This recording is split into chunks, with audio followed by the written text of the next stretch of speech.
Demək lazımdır ki, Tövratın öyrənilməsi bu bizim günlərimizdə qəbul olunmuş kimi deyil.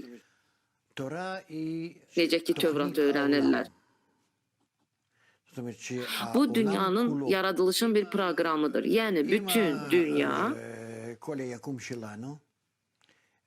bütün bizim kainat, bütün sistem hansı ki kainatla və bizi və kainatı idarə edir, hansı ki zamandan, hərəkətdən və məkandan yuxarıdadır. Bütün bu sistem Tövrat adlanır.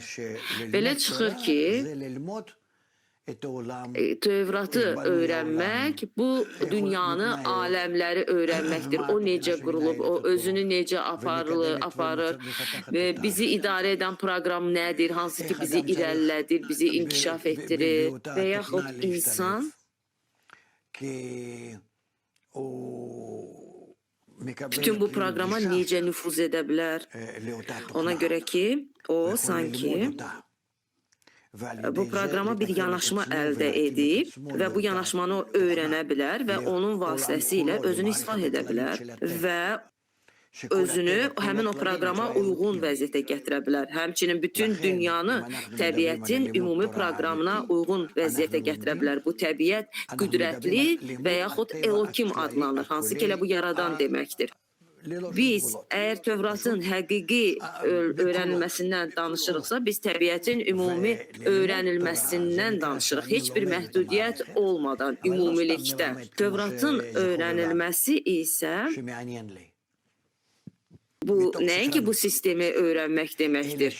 Hansı ki bunu bir həvəskar kimi öyrənirəm, hansına ki özümün marağımdan bunu öyrənirəm. Yox, mən bu sistemi, bu proqramı elə öyrənirəm ki, bu qanunları elə öyrənirəm ki, bu təbiətdir, yəni gematriyada təbiət Elokimdir, yaradandır və bunları öyrənməklə mən bütün bu sistemə və proqrama necə nüfuz etməyi öyrənirəm. Çünki mənim daxilimdə bu sistemin içində olmağımla yanaşı, həmçinin müəyyən bir mahiyyətim var, hansı ki mən özümü islah edə bilərəm və bunun üçün mənim azad seçimim var və bu sistemə uyğun edə bilərəm bu islahı. Və biz öz təbiətimizi, özümüzü dəyişdikdə və özümüzü bu nüfuza daxil etdikdə, bu zaman biz onu almağa başlayırıq.